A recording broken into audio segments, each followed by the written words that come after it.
प्रभु श्री राम के जीवन चरित्र से हम सभी परिचित हैं। वह एक परम पुरुष माने जाते हैं। कैसे प्रभु राम इस धरती से अपने धाम को गए थे और उस समय कौन सी अद्भुत घटनाएं हुई थी, आइए जानते हैं विस्तार से इस वीडियो में। ओम गणपति चैनल आपका अभिनंदन करता है। सनातन धर्म के साथ संबंधित रोचक तथा ज्ञानवर्धक वृतांतों के लिए चैनल को सब्सक्राइब अवश्य करें। आज का वीडियो पसंद आए तो लाइक और शेयर करें। आइए अब चलते हैं वीडियो की ओर। विवेक देबरॉय द्वारा अनुवादित वाल्मीकि रामायण के क्रिटिकल एडिशन वॉल्यूम 3 के अनुसार जब राम राज्य धर्म के पद पर स्थापित हुए काफी समय हो गया था, तब एक दिन एक तपस्वी का रूप धारे हुए एक व्यक्ति वहां पहुंचे और वे लक्ष्मण से बोले कि राजा जी से बोलो कि मैं एक महत्वपूर्ण कार्य के लिए यहाँ आया हूँ और मैं महर्षि अतिबल का दूत हूँ। लक्ष्मण तुरंत ही श्री राम जी के पास पहुँचे और उन्हें उस तपस्वी के बारे में बताया कि वह आपसे मिलना चाहता है। राम जी ने कहा कि उन्हें मेरे पास लेकर आओ।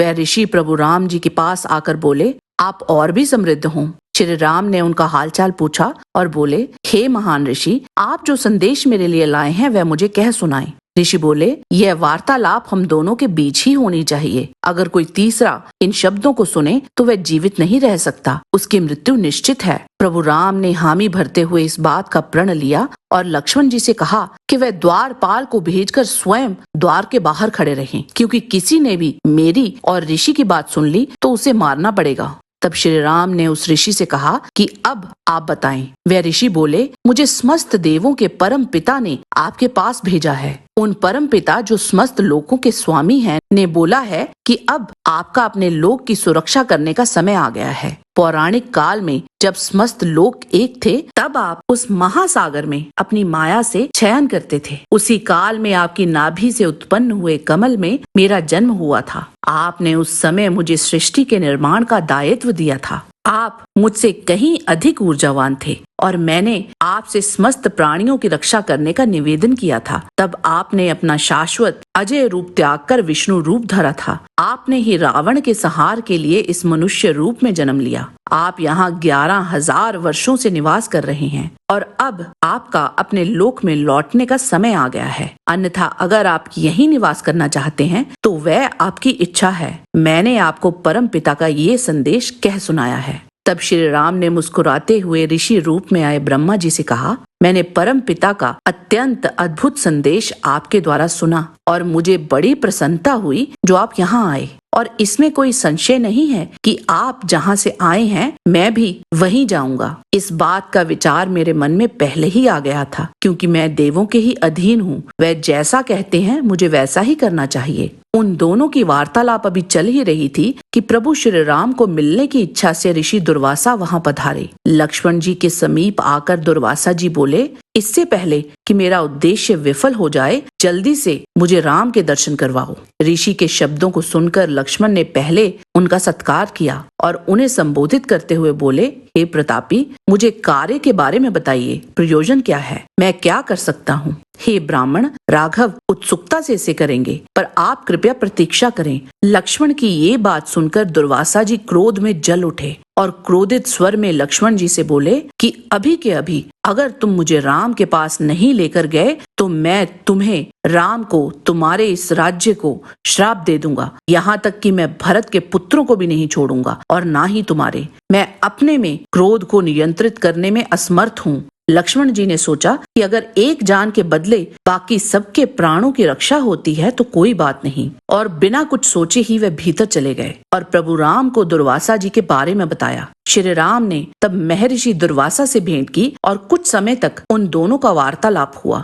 फिर दुर्वासा जी अपने आश्रम लौट गए। उनके जाते ही श्री राम को समय के कहे हुए वह वचन याद आए और वे व्याकुल हो उठे और शोक में डूब गए। लक्ष्मण तब प्रभु श्री राम के पास आए। उन्होंने देखा कि दुखी राघव का मुख नीचे की ओर झुका हुआ है। लक्ष्मण बोले, आप मेरे लिए चिंतित ना होइए। विधि के विधान को कोई नहीं बदल सकता। आप बिना किसी हिचकिचाहट के मुझे मार डालें, क्योंकि जो पुरुष अपने वचन नहीं निभाता वह नरक का भागीदार होता है। श्री राम ने तब वहाँ अपने समस्त मंत्रियों, विद्वानों को बुलाकर सब कुछ कह सुनाया और उनसे सलाह मांगी। तब वशिष्ठ जी बोले, मैंने पहले ही सब देख लिया था। आपका लक्ष्मण जी से अलग होना निश्चित है। आप अपनी प्रतिज्ञा झूठी न पड़ने दें, इससे धर्म का भी विनाश होता है। तब श्री राम ने लक्ष्मण जी से कहा कि तुम इस राज्य को छोड़कर चले जाओ, क्योंकि विद्वानों के अनुसार किसी को त्यागना उसकी हत्या करने के ही समान है। लक्ष्मण जी वहां से प्रस्थान कर गए और सरयू नदी में सांस रोककर उतर गए। जब उन्होंने सांस लेना बंद कर दिया, तब अप्सराएं ऋषियों ने उन पर फूल बरसाए। तब लक्ष्मण जी अपने भौतिक शरीर सहित स्वर्ग पहुँचे और धरती को त्याग दिया।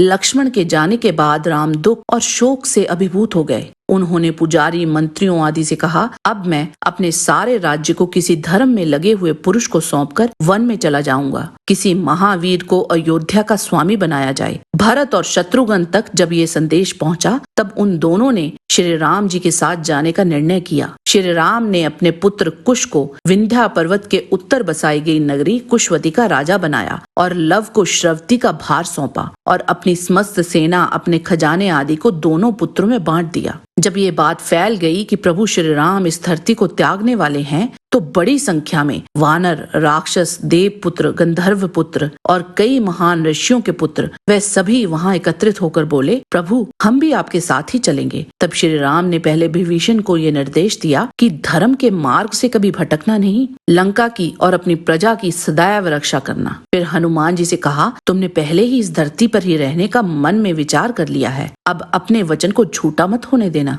यहीं रुको और जब तक मेरा नाम इस लोक में लिया जाएगा तुम यहीं रहना। ऐसा कहकर उन्होंने बाकी वानरों एवं भालियों से कहा, तुम सभी मेरे साथ चलो। अगली सुबह श्री राम वहां से निकल पड़े। श्री यानी लक्ष्मी उनकी बाईं तथा ह्री उनकी दाईं ओर चल रही थी। उनके सभी प्रकार के दिव्य बाण उनके पीछे थे। वेद, सावित्री, ओंकार, वष्टाकार वे सभी ब्राह्मण के वेश में प्रभु राम के साथ चल रहे थे। सभी ब्राह्मण ऋषि भी उनके साथ हो लिए। राज्य की सभी महिलाएं, दास, दासियां, किन्नर आदि के साथ शत्रुघ्न और भरत भी निकल पड़े। समस्त मंत्री, उनके परिवार, आम प्रजा सब वहां खुशी खुशी आ गए। लगभग आधे योजन यात्रा करने के बाद उनको सरयू नदी दिखाई दी। उस समय ब्रह्मा, समस्त दिव्य ऋषि, समस्त लोकों के परम पिता साक्षात वहां उपस्थित हुए। तब श्री राम नदी में उतर गए और आकाशवाणी हुई, हे राघव, यह सौभाग्य की बात है कि हम आपसे मिल रहे हैं। आप अपनी स्वयं की शाश्वत और महान वैष्णवी ऊर्जा में प्रवेश करें।